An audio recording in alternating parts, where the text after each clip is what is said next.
और देख इन भिक्षुओं को, ये भी दौड़े, और देख अनंत काल में अनंत लोग दौड़े, लेकिन सभी खाली हाथ लौट आए। सुख चाहता ना, लेकिन दिशा तेरी गलत थी। पंच स्कंध बुद्धों का विशिष्ट शब्द है। बुद्ध कहते हैं मनुष्य का व्यक्तित्व बना है दो चीजों से, नाम रूप। रूप यानी देह, नाम यानी मन। रूप यानी स्थूल, नाम यानी सूक्ष्म। देह तो एक है, स्थूल देह तो एक है, मन के चार रूप है। उन चार का नाम है वेदना, संज्ञा, संस्कार, विज्ञान। ऐसे सब मिला के पांच। इन पांच से मनुष्य का व्यक्तित्व बना है, और इन पांच में ही जो जीता है, बुद्ध कहते हैं पंच स्कंधों के समान दुख नहीं। स्वाद में जी रहे हैं, धन इकट्ठा करने में जी रहे हैं, पद में जी रहे हैं, राग में जी रहे हैं, आसक्ति में जी रहे हैं, देह को बचाने में लगे हैं कि मर न जाए, बुढ़ापा न आ जाए, साजने संवारने में लगे। इस तरह जो जी रहा है पंच स्कंधों में, या तो मन की वासनाएं हैं, पद की, महत्वाकांक्षाओं की, या शरीर की वासनाएं। इन वासनाओं में जो जी रहा है वो दुख में जीता है, अशांति में जीता है, और शांति से बढ़कर कोई सुख नहीं है। वो दुख ही दुख में जीता है। इसलिए इस तरह के जीवन की दिशा नरक की दिशा है। दूसरा सूत्र, एक समय भगवान 500 भिक्षुओं के साथ आलवी नगर आए। आलवी नगरवासियों ने भगवान को भोजन के लिए निमंत्रित किया। उस दिन आलवी नगर का एक निर्धन उपासक भी भगवान के आगमन को सुनकर धर्म श्रवण के लिए मन किया, किंतु प्रातः ही उस गरीब के 2 बैलों में से एक कहीं चला गया। सो उसे बैल को खोजने जाना पड़ा।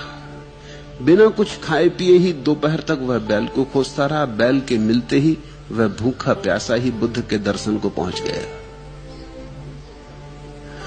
उनके चरणों में झुककर धर्म श्रवण के लिए आतुर हो पास ही बैठ गया। लेकिन बुद्ध ने पहले भोजन बुलाया। उसके बहुत मना करने पर भी पहले उन्होंने जिद की और उसे भोजन कराया। फिर उपदेश की 2 बातें कही। वह उन थोड़ी सी बातों को सुनकर ही श्रोतापत्ति फल को उत्पन्न हो गया। भगवान के द्वारा किसी को भोजन कराने की यह घटना बिल्कुल नई थी। ऐसा पहले कभी उन्होंने किया न था और न फिर पीछे कभी किया। तो बिजली की भांति भिक्षु संघ में चर्चा का विषय बन गई। अंततः भिक्षुओं ने भगवान से जिज्ञासा की तो उन्होंने कहा, भूखे पेट धर्म नहीं।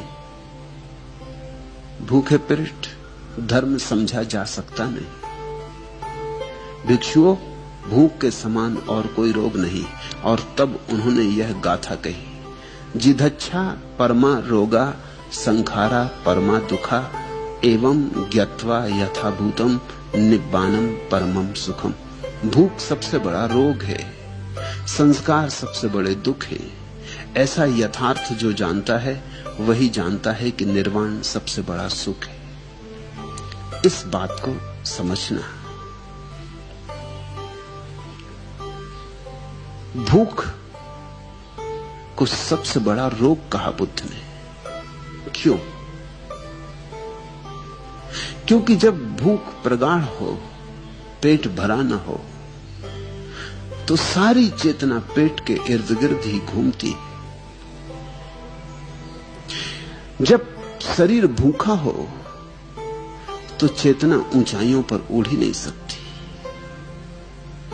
शरीर के आसपास ही मंडराती। एक सत्य तुमने देखा होगा, पैर में कांटा चुभ जाए तो फिर चेतना वहीं वहीं घूमती ना। एक दांत टूट जाए तो चेतना वहीं वहीं घूमती ना।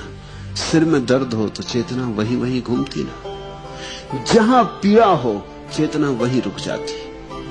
इसलिए हमारे पास जो शब्द है वेदना, वो बहुत अद्भुत है। वेदना के 2 अर्थ होते हैं, बोध और दुख। वेदना बना है विद से, जिससे वेद बना। इसलिए उसका एक अर्थ होता है बोध, ज्ञान, और वेदना का दूसरा अर्थ होता है दुख, पीड़ा। एक ही शब्द के ये दो अर्थ, और बड़े अजीब से, जिनका कोई तालमेल नहीं, लेकिन तालमेल है। जब दुख होता है तो वहीं सारा बोध संग्रहित हो जाता है। जहां दुख वहीं बोध संग्रहित हो जाता है। फिर दुख से हटना मुश्किल हो जाता है। अब जो आदमी भूखा है उसके लिए शरीर ही शरीर दिखाई पड़ता है, वो कहां आत्मा की बात है। हम कहते ना, भूखे भजन न होई गोपाला। अब एक आदमी भूखा अगर भगवान की प्रार्थना भी करे तो कुछ होगा नहीं, सारी प्रार्थना पर भूख छा जाएगी। इसलिए मैं निरंतर कहता हूं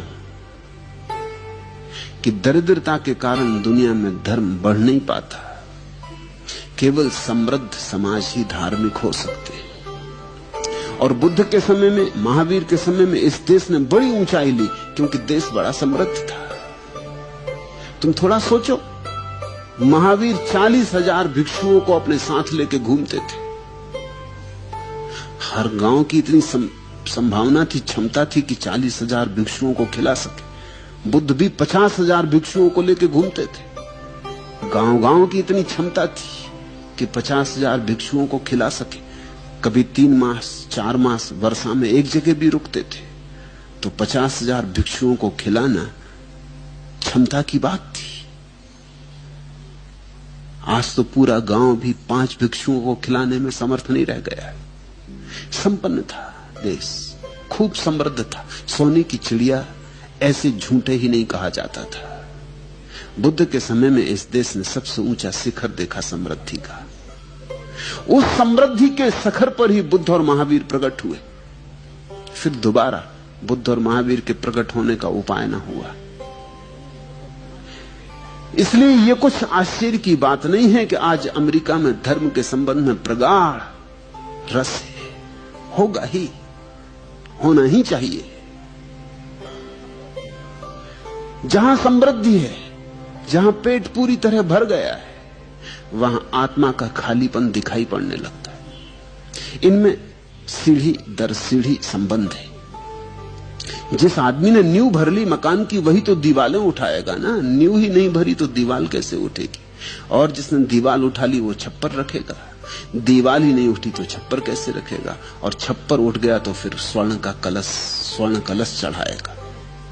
धर्म तो स्वर्ण कलश है। धर्म तो आखिरी ऊंचाई है, उसके पार तो फिर कुछ भी नहीं है। जिसने नीचाइयों की सुविधाएं अभी नहीं जुटाई, वो ऊंचाइयों के सपने भला देखे, लेकिन सत्य में उन्हें उपलब्ध ना हो सकेगा। इसलिए मैं निरंतर कहता हूं कि गरीब समाज धार्मिक नहीं हो सकता। यह मैं नहीं कह रहा हूं कि कोई गरीब व्यक्ति धार्मिक नहीं हो सकता। गरीब व्यक्ति चेष्टा करके अपवाद हो सकता है, लेकिन गरीब समाज धार्मिक नहीं हो सकता। मैं ये भी नहीं कह रहा हूं कि समृद्ध समाज अनिवार्य रूप से धार्मिक हो जाएगा, लेकिन समृद्ध समाज की धार्मिक होने की संभावना है।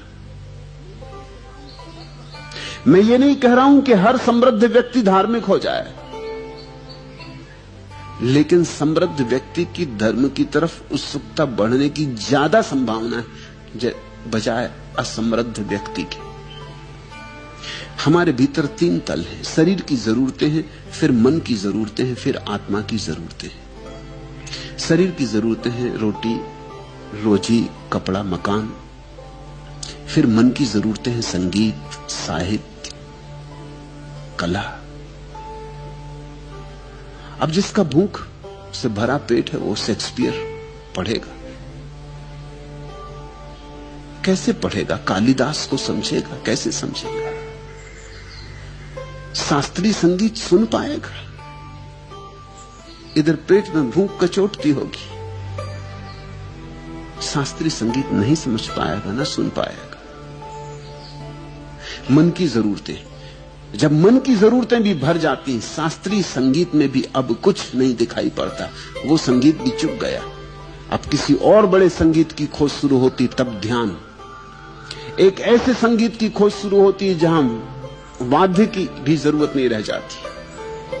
एक ऐसे संगीत की खोज शुरू होती जो भीतर बज ही रहा है, जिसको बजाना नहीं पड़ता, अनाहत नाद जो अपने से बज रहा है, ओंकार। तब आत्मा की जरूरतें शुरू होती। तो बुद्ध ने ठीक कहा कि भूख सबसे बड़ा रोग है, संस्कार सबसे बड़े दुख है। ऐसा यथार्थ तो जानता है, वही जानता है कि निर्वाण सबसे बड़ा सुख है। उन्होंने उस भूखे आदमी को भोजन कराया। लेकिन ये बात एक ही दफा घटी, ये भी ख्याल रखने जैसी बात है। ऐसा बुद्ध ने बार बार नहीं किया, क्योंकि ये भूखा आदमी सिर्फ भूखा आदमी ही नहीं था। इस भूखे आदमी के भीतर बड़ी मुमुक्षा थी। ये बड़ी प्रगाढ़ता से आकांक्षा कर रहा था परमात्मा की खोज की, सत्य की खोज की, या जो भी नाम दो। ये सिर्फ भूखा होता तो बुद्ध को इसमें कोई विशेष उत्सुकता नहीं थी। उत्सुकता इसलिए थी कि इसके भीतर एक और बड़ी भूख थी जो इस छोटी भूख के कारण दबी पड़ी थी। इसके भीतर एक बड़ी भूख का अंकुर फूट रहा था जो नहीं फूट पा रहा था, क्योंकि ये छोटी भूख से खाई जा रही थी। ये सुबह से बुद्ध का ही स्मरण करता घूम रहा था, खोज रहा था बैल को, स्मरण कर रहा था बुद्ध का। इतनी जल्दी थी इसे कि घर से बिना खाए पिए निकल पड़ा था कि जल्दी जल्दी बैल को खोज के बुद्ध के पास पहुंच जाऊं। फिर इतनी जल्दी थी, इतनी आतुरता थी कि बैल मिल गया तो उसे किसी तरह बांध बूंद के खेत खलिहान में भागा। घर नहीं गया कि 2 रोटी खा ले, भागा कि पहले बुद्ध को सुन लूं। इसकी धर्म की प्यास निश्चित प्रगाढ़ रही होगी। तुम तो छोटे छोटे कारणों से चूक जाओ, कभी ध्यान नहीं करते क्योंकि कहते हो कि आज जरा शरीर स्वस्थ नहीं। कभी कहते हो आज ध्यान कैसे करें, घर में मेहमान आए। कभी कहते हो आज ध्यान कैसे करें, आज जरा दफ्तर में थक गए। आज कैसे ध्यान करें, आज कैसे ध्यान करें, तुम बहाने खोजते रहते हो। इस आदमी ने बहाना नहीं खोजा। इसके पास बहाने काफी थे। बैल खो गया, आप कहां बुद्ध के पास जाएं, बैल खोजें कि बुद्ध को खोजें। बात छोड़ देता, तुम होते तो बात ही छोड़ दी होती। फिर बैल भी मिल गया होता तो कहता अब दोपहरी भर थका मांदा हूं, घर थोड़ा भोजन करूं, विश्राम करूं, फिर देख लेंगे, ऐसी जल्दी क्या है। और बुद्ध कोई भागे थोड़ी जाते। इसकी बड़ी प्रगाढ़ आकांक्षा रही होगी। ये भूखा ही आ गया। इसका कुम्हलाया हुआ चेहरा, इसका भूखा पेट, ये थका मांदा जब बुद्ध के चरणों में झुका होगा तो उन्होंने देखा होगा इसका शरीर ही भूखा नहीं, इसकी आत्मा भी भूखी। ये सच में ही। तो उन्होंने बड़ी जिद की कि तू पहले भोजन कर। उन्होंने खुद भोजन बुलाया। अब बुद्ध के पास कहां भोजन, किसी को दौड़ाया कि जल्दी गांव से भोजन लेके आओ। भिक्षुओं में चर्चा की बात उठी गई होगी कि कौन विशिष्ट आदमी आ गए, गंवार सा किसान है। बुद्ध इसमें क्या देख रहे हैं? जो कभी कभी तुम्हें नहीं दिखाई पड़ता वो बुद्धों को दिखाई पड़ता है, क्योंकि तुम्हें तो हीरे तभी दिखाई पड़ते हैं जब जौहरी उन्हें साफ सुथरा करके, निखार के, पालिश करके रख देते, तब दिखाई पड़ते। बुद्धों को तो हीरे तब दिखाई पड़ जाते हैं जब वो पत्थर की तरह पड़े, जब उनमें कोई चमक नहीं। ये एक अनगढ़ हीरा था, ये चमक सकता था, ये पत्थर नहीं था। बुद्ध ने उसे भोजन कराया पहले, फिर उसे 2 शब्द कहे, ज्यादा नहीं। और कथा कहती कि उन 2 शब्दों को, उन थोड़ी सी बातों को सुनकर ही वह श्रोतापत्ति फल को उत्पन्न हो गया। श्रोतापत्ति फल का अर्थ होता है जो व्यक्ति बुद्ध की धारा में प्रविष्ट हो गया, श्रोतापन्न हो गया, जो बुद्ध की चेतना में प्रविष्ट हो गया, जो नदी में उतर गया, किनारे पर खड़ा था, उसने कहा ठीक, अब मैं आता हूं, अब चलता हूं सागर की तरफ। श्रोतापत्ति ये बुद्ध की साधना पद्धति में सबसे महत्वपूर्ण फल है, क्योंकि फिर से सब इसके बाद ही होगा। जो धारा में ही नहीं उतरा है वो तो सागर कब कैसे पहुंचेगा, उसके तो पहुंचने का कोई उपाय नहीं। वहां ऐसे लोग थे जो वर्षों से बुद्ध को सुन रहे थे और अभी श्रोतापत्ति फल को उत्पन्न नहीं हुए थे। अभी किनारे पे खड़े सोच विचार कर रहे थे, दुविधा में पड़े थे, करें कि ना करें, जचती भी है बात कुछ, नहीं भी जचती है बात कुछ। इसने कुछ सोच विचार ना किया, इसने तो बुद्ध के 2 शब्द सुने और उसने कहा बस काफी, डूब गया। श्रोतापत्ति फल का अर्थ होता है डूब गया, डुबकी ले ली, बुद्ध मैं हो गया।